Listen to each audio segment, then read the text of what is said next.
So, another piece of big news from Sony regarding PlayStation.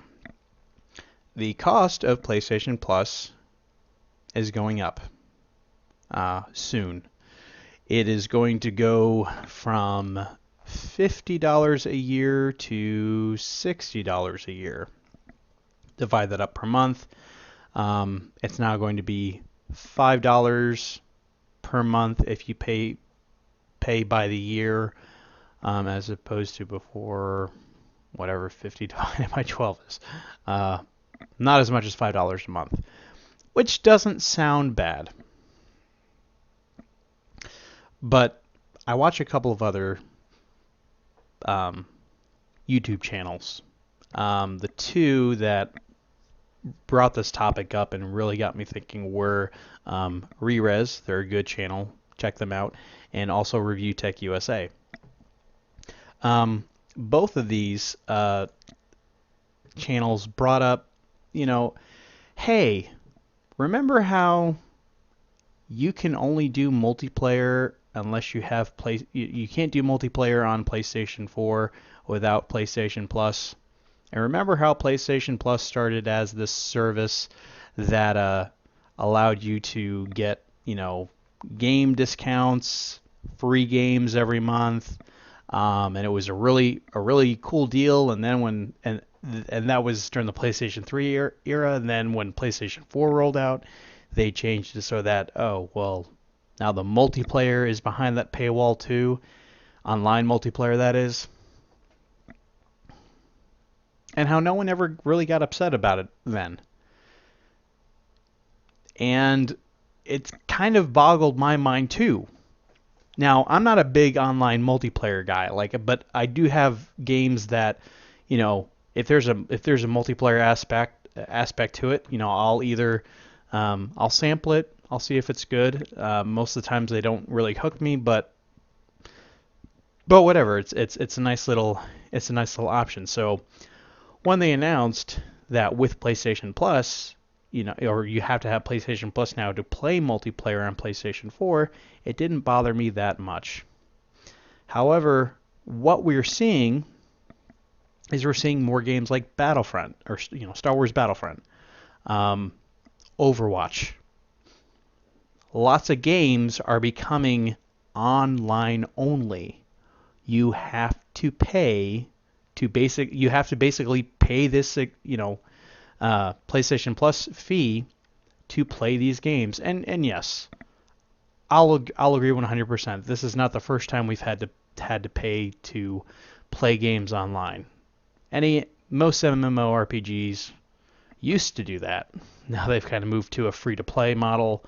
If you want to go past a certain level, then you have to pay for a subscription or you pay a one-time fee. They've kind of gone away from the subscription fee model here. But Rerez and Review Tech USA both brought up very good points. No one paid really to play a basic online game until Xbox Live.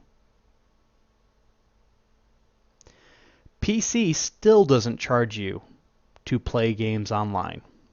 When you buy Call of Duty for consoles and for PC, you don't even get a different experience.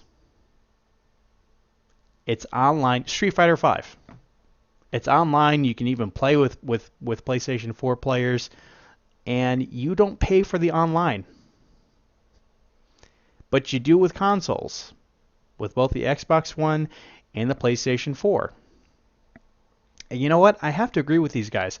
It's really ridiculous to have to pay for online play. And I realize that, yes, you have servers that require maintenance. Not everything, you've got maintenance that you're gonna have to, every so often replace parts for your servers. You're gonna have to hire staff to watch over your servers. But why is it that this is not a problem for the PC games?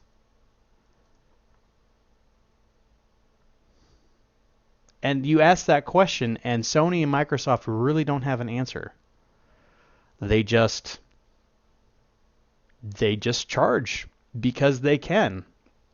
And I really think that Sony has made a big mistake here by raising the price of PlayStation Plus, because now people are starting to realize, like, well, wait a second. This isn't even what PlayStation Plus was supposed to be. Like, you guys changed this on us, or changed this on us. And I think I heard a number, something about like Sony stands to gain like something like 300 million extra dollars a year from this price bump alone. Um, and yeah, Sony is a company that is struggling right now. The only thing that they really have that's going well, success wise, financially wise, is PlayStation. Um, so they're trying to get as much money from that as possible. But with this whole,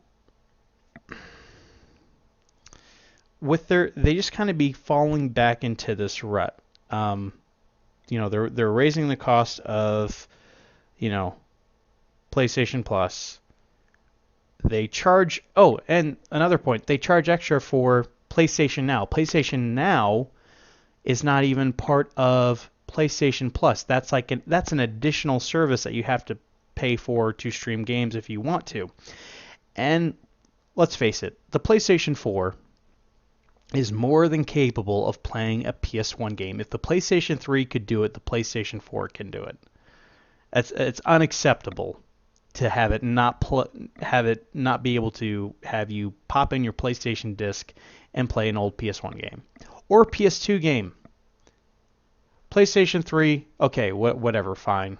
Make it, PlayStation 3 was a very complex system, is a very complex system, and you may not be able to emulate it simply. I get it. That makes sense. But to have the PlayStation 4 only be able to play, and the other thing that's weird is, like, you can't even download PS1 games onto it, but you can download PS2 games? That's really odd. And the whole reason they're doing is to push their PlayStation Now. See if they make it so that, you can play PS1 games and PS2 games on your PS4. If you actually own physical copies of those games, you have no reason to get PlayStation Now.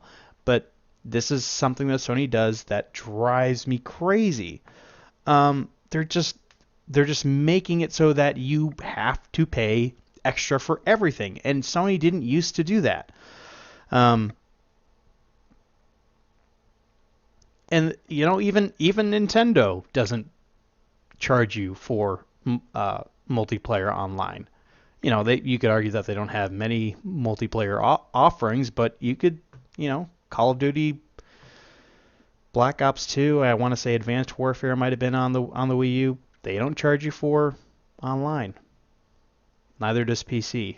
And it just feels like they're starting to fall into, since the PlayStation 4 had such a good launch and it's selling so well, it seems like they're falling into that pre-PlayStation 3, that PlayStation 2 era where they thought, man, people really like us. I bet you we could ask for anything and they'll pay for it. And that's not the case. I really think that since Xbox One has lowered its price to, I want to say, $299, you can even get the new model for $299 for the 500 gig model. Sony's really going to have to price that slim PlayStation 4 low to stay competitive. And I like Sony. I don't want to see them go away, but they're making some really dumb choices lately.